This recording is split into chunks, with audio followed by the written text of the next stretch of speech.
Hello there, lovely people. It's Alex from Nintendo Live here, and I don't know, I'm confused. I'm confused about Super Monkey Ball Banana Mania's DLC, and I don't think I'm the only one. Am I, Mr. Xeon? No, you're not alone, Alex. There's tons of new characters coming to Monkey Ball, but some of them are included in the game, some of them are DLC that you have to pay for, and we don't understand why, do we? We don't know. I mean, you got your original monkeys, and, you got Yan Yan and Doctor, whatever.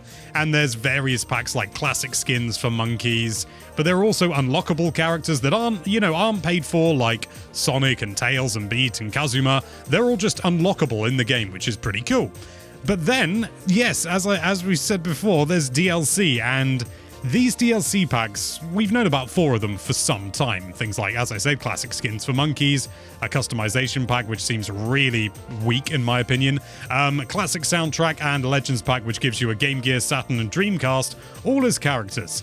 And they are $5 each, which, that's not like an outlandish amount of money, but even so, that's $20 for all of that. There is like a different version that's $10 more, like the special version. I've forgotten. What's it called? There's a digital deluxe version of the game, and that comes with all of those things that you just talked about for $10 more. But the thing that isn't so bad about those packs necessarily is, like, the Sega Legends pack, for example. You get 3 different skins in one, right? You get the Game Gear, the Saturn, and the Dreamcast, and even the classic skins, which, like, Alex and I think we both agree that it feels like that should have just been in the game from the start, but it's not. Whatever. It's $5 and you get 6 skins. Not so bad. But then where's the big problem that we have with all this, Alex? The big problem with this, Mr. Xeon, is the fact that they've been drip-feeding announcements of other characters that are going to be available in the game. For that same $5, you have Morgana from Persona 5. She's going to be $5. You have Hello Kitty, which is going to be $5, and you've got, I don't know how to pronounce this, the Monster Rancher character Suezo? Does that sound even remotely right? You know it better than I do. Yeah, it's just, to me, it's always just been that I thing with the tongue for Monster Rancher. Obviously, it's always had a name, but I never knew it, so call it what you want. I'll call it Bill. So Bill, Hello Kitty, and Morgana, Morgana, I'm butchering my pronunciations today. They are all $5 each, so that's $15 for that. So, to put this in context, if you were to buy the standard, the standard version of the game, and then you wanted the complete package, you would need to spend another $35 in order to get all the characters, all the special packs, all the extra little twiddly bits here and there. And I don't know about you, but that doesn't sit well in my tummy. I think for me especially, the problem that comes up is that there are going to be people that, like, really want to buy these things, and it doesn't, like, it... I think it is one of those things that it, like, some of this doesn't necessarily affect the Monkey Ball gameplay, right? Like, because you still, in the base game, you still get the monkeys, and you get all the mini games, and they're not hiding. Like, it's just like buying a skin in Fortnite or something like that, I guess. But the pricing doesn't, like, the more that I look at it, the pricing isn't making sense. Like, I understand that Sega owns the rights to Monkey Ball, and so they can put 6 monkeys in a pack together for the classic skins, and they'll be just fine. But then at the end of the day, if they want to make people, or if they want to offer Hello Kitty as a skin, maybe they need to take in some extra money for it to pay for licensing or whatever. We have no idea what the agreement is that they've negotiated to get Hello Kitty in the game. But the other thing as well is that I don't know if you've noticed, Alex, but these characters, they all have, like, their own walking animations and everything, and then their bananas are replaced, like Kazuya, his bananas are replaced with, like, energy drinks, I think, and Beat has, like, spray paint cans from, like, Jet Grind Radio or Jet Set, and, like, that all makes sense. That's very nice, but none of these characters have sound effects, from what I've noticed, or voiceover work either. So, oh, really? Like, at the end of the day, I hadn't even noticed that. Realistically, the sound clips exist out there. That would be easy to implement. I suppose Yeah, it might just be a feature of the trailer, so we can't really say one way or the other conclusively. That's a good point. And I guess part of what I was thinking with that is like maybe with Morgana and Kazuya especially, or Kazuma especially, maybe there was something with. You started getting onto my next point before I even did, so please carry on. Well, I was gonna say like maybe it was something to do with voice acting as well. Maybe like the voice actors, maybe they didn't want to pay for those to get their lines in the game, or they didn't want to re-record new ones or something like that, you know. But it just feels like if they're gonna charge $5 for these characters, like why not go above and beyond, like put in the extra mile to do it, you know? I guess that's. Like, I'm not going to buy Hello Kitty myself, but I think there are characters that maybe I would pay $5 for. And if I'm going to do that, I would love to see Sega just, you know, put in some extra effort for it. And you're right. We don't know if these characters have voiceover lines or sound effects at all or not. But the trailers just kind of make it looks awkward just seeing like Kazuma like running around and just you just hear the standard like the banana collect sound effect or even like the ball wobble. It just, I don't know. I wish it was a little different. Yeah, I mean, as you say, realistically, these are skins, aren't they, at the end of the day? They are skins, and, you know, some of them are licensed, like, you know, Hello Kitty. So, yes, you would sort of assume that there's going to be some sort of cost involved there from Sega. They've licensed that character. And so you sort of think, okay, well, maybe then. But then you just stop and think for a moment. Let's compare this to another game that has an awful lot of characters, Super Smash Bros. Ultimate. Like, you can buy an entire fighter for, I believe, I've only ever bought the passes, but I believe it's about $6 or $7. One moment, I'm going to look it up. Nintendo should make this easier. I've found out the price in pounds. I know it doesn't necessarily translate to dollars, but it's £5.39 for a DLC character for Super Smash Bros. A lot of them are licensed as well, so, you know, for a few dollars more, you can have a character that's not just a skin, but is an entirely brand new fighter with, you know, God knows how many moves, you know, sort of somewhere between like 20 and 40 moves, depending on who you download. And to me, you know, sort of, I've known some people to complain that that's too high. And yet Sega's here, you know, sort of charging $5 for Hello Kitty in a ball. Well, I think you bring up a good point, because with a Smash Bros. Character, you're right. You get the character itself. You get all the movesets. You get some songs. You might get a stage with it. There's all these like crazy new features that come along with Smash, and I think it is a great comparison. But at the same time, I think Monkey Ball is, I don't want to say that it's niche, you know, but I think maybe it's smaller than Super Smash Bros. Though. I think we can say that with confidence. That's fair. Yeah. And but so maybe Sega's hoping that this will just recoup some costs for the game. Because I think Monkey Ball retails for $40 here in the US, and that's pretty affordable, I would say, like just in comparison to other games that they've released in the past. You know, the standard Switch game is $60, and with Monkey Ball you're already getting a lot of content, but it does, like, you're right, when you compare it, it's like, well, okay, if you don't have all the Smash characters and you have $20, and you also have Monkey Ball and you don't have all the characters, like where are you going to spend your money, Alex? Yeah, it just seems, I mean, you can make the argument that at the end of the day, they're not as important to buy because they are only skins. And I think that's absolutely a fair point. And I don't for a moment think that that you have to buy these characters. That's nonsense. You don't. It's only a skin at the end of the day. The core game is still going to be as good as it has always been.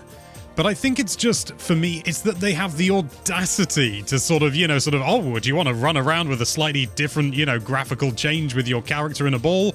Well, you can do so, but it'll cost you 1/8 of the price of the game overall again. And then if you want to do it again, it's another 1/8 and overall. And we don't even know if this is going to be the end. Is it going to reach the point where the DLC total is going to be more than the game? You're absolutely right, yeah, because this is... I suppose, is that your biggest worry, would you say, with this DLC, is that it's just sort of setting like a precedent for? I mean, worry is a strong word. I'm not worried about it because, again, at the end of the day, I don't have to pay for it, and to be honest, I'm not going to. It's just I just don't like this kind of practice where you buy the game, but if you want everything that's on offer, you've got to pay even more, and it's like, is it really proportionally? It's not a proportionally worthwhile, in my opinion. Sort of an eighth of the cost of a game. You're not getting an eighth of the programming, an eighth of the design, an eighth of the sort of the coding and the physics and all of this, the eighth of the levels. You're getting a skin. I suppose one silver lining with all of this too is hopefully, obviously we have no idea if this will ever happen, but I remember back in the day when I'd be like browsing the PlayStation store. I know, please keep me alive here. Please don't roast me for that. But so when I'd be browsing that, I'd be looking at like different things that would be on sale, different games and stuff. And I noticed that I think it was Dead or Alive for the longest time or just every so often it would come up and they would have tons of their DLC packs on sale, and then they would have like a big like jumbo pack that had all of the latest swimsuit and everything you could ever want for Dead or Alive 6, all in one special package. I'm being serious here too. I know you're laughing, but it's real. I'm laughing at you're sort of trying to circumvent saying swimsuit ladies and things like that. Oh, okay. But yeah, you had they eventually put all this stuff on sale. So maybe if people just don't buy, I'm not saying maybe that's not a maybe that's a bad way of looking at it. I'm not telling people to not buy the DLC. What I'm saying is, Sega hopefully can just put this all on sale if they want at any point. And that we don't know if that'll happen. That could never happen.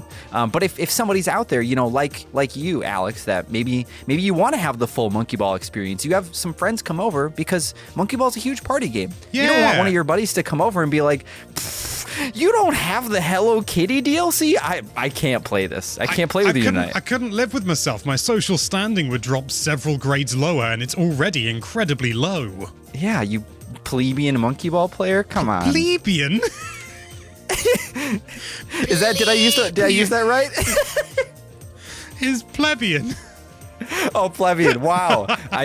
My life is a lie. But yeah, maybe they'll put it up. You're never going to let me live that down. Maybe. Let's carry on. Sure. Maybe they'll eventually put all the DLC on sale, or maybe they'll make a big jumbo pack where you can buy it all at once.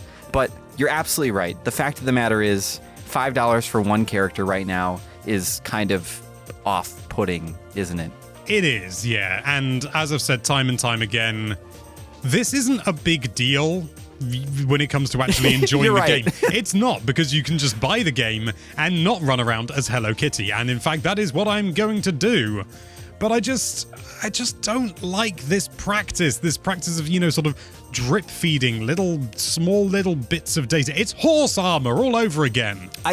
This does feel like the entire release or the reveal and all of the announcements that we've been seeing about Monkey Ball, Super Monkey Ball Banana Mania have been absolutely wonderful to us. They've been so kind. I don't know if you've seen, but I just found out there's a Super Monkey Ball cooking show on Sega's or Super Monkey Ball's YouTube channel where they cook things with You shared it with us. And it's the most precious thing I've ever seen in my life, and I'm so glad that I've been given that as a gift for free. Just thank you, Sega. But then this DLC thing feels like just a cloud, a rain cloud that's kind of hovering over our enjoyment of our anticipation of Monkey Ball. And I completely get where you're coming from, I think, Alex. It's like finding a bit of gristle in your very expensive steak. Like, it doesn't ruin the steak. The steak is still delicious, and if you see it beforehand, you can just eat around it. But if you don't, I've just realized I'm saying this to a vegetarian. But if, I get what you mean. It doesn't ruin it, but it's just kind of like, really? I sort of feel like if I'm paying, I don't know how much a steak costs in a restaurant because I'm not an idiot. I don't buy steaks in restaurants. But I'm not. This is a bad analogy now, isn't it? Maybe it's like taking a bite out of a strawberry and then turning it around and seeing that there's a big mold spot on the other side of it. Yeah, maybe that's worse. You haven't eaten the mold? But, you know, or just like a little hole where an insect's been nibbling away at it. You haven't eaten that, and you can eat around it, and it's no problem, but it's just kind of like, this isn't the perfect strawberry that I wanted. What a great analogy. Thank you for that. Why are you thanking me? You're the one who came up with it. No. I just the birth of it with the steak. I wouldn't have gotten there. I wouldn't have gotten the strawberry without it. It's the same thing at the end of the day, mate. When somebody asks me like, don't you ever miss steak? I'm just gonna be like, nah, I got strawberries. From now on. There's less gristle. So there you have it. You know, at the end of the day, this isn't going to ruin the game. This isn't going to ruin Super Monkey Ball Banana Mania by any stretch. I'm still super excited for this game. It's just this little bit of spoilage on the edge, and it's just kind of rubbed me up the wrong way. It is what you Americans would say, it's ticked me off. That's such a fair statement. I think for me, I think if these characters were $2 or $3, I don't even know if we would be having this discussion, at least potentially on my end. I feel like it would just be, okay, sure. Like, or maybe if they, maybe if Sega did something where they were free for like the first few weeks and then they made them paid for down the road, you know, maybe there's some other route that Sega could have taken with these character releases. But at the moment, it's just $5 it's just a bummer. Because I think you really hit it on the head when you said that each character is an eighth of the cost of the game. That's a lot. Yeah. Why? I mean, why Sega? To take it back to Super Smash Bros., as I do with every discussion, you can buy me costumes. What are they in the States? They're 79p over here. They're not even a pound. They're less than a fifth of the cost. Oh, that's such a good example. Yeah, because these do kind of, they compare to that a lot closer. Yeah. And I wouldn't say that, you know, sort of there is more with the Monkey Ball examples. You know, with things like changing the collectibles and things like that. They're a little bit more arguably in depth, but at the same time, it's still just a visual thing. I mean, Sans. Would you? I want Sans in Monkey Ball now. I'd pay for that. Yeah, I think that's another good, very quick minor point too. Is if the DLC was cheaper, maybe it would sell more. Maybe the $5 is just too much for a lot of people to stomach. So I'm curious, you know, maybe I'm jumping the gun on this, Alex, but I think let us know in the comments down below if you are planning to buy any of this DLC, or if there's a certain character that Sega announces that is like, you know, like, okay, Alex, what if they announce a Choo Choo Rocket DLC character and it's $5? No, you can't do that to me. I'm asking. You don't have to give me the answer, but you know, let us know down below if there's a Choo Choo, like, you know, a Choo Choo Rocket to Alex out there for you that you would have a really hard time deciding on buying. You know, just let us know. Let us know what you think. You could buy the 3 DLC characters, Morgana, Hello Kitty, and Suezo, or you could buy Hollow Knight. Same price. Roughly. Yeah, I'm gonna buy the DLC characters because I'm crazy. I'm not gonna do that, don't worry. Anyway, those are our thoughts. What are yours? Yes, leave us a Choo Choo Rocket in the comments down below. And thank you so much for watching. If you like this video, then why don't you take that subscribe button, put it in a ball and charge an unreasonable sum for it, and be sure to check out NintendoLife.com for all sorts of lovely Nintendo-related content. Thank you again for watching. Bye-bye. Hey, you know, at the end of the day, at least it's not a gacha game. I saw someone on Twitter say it's anti-gacha because it's taking characters and putting them in balls.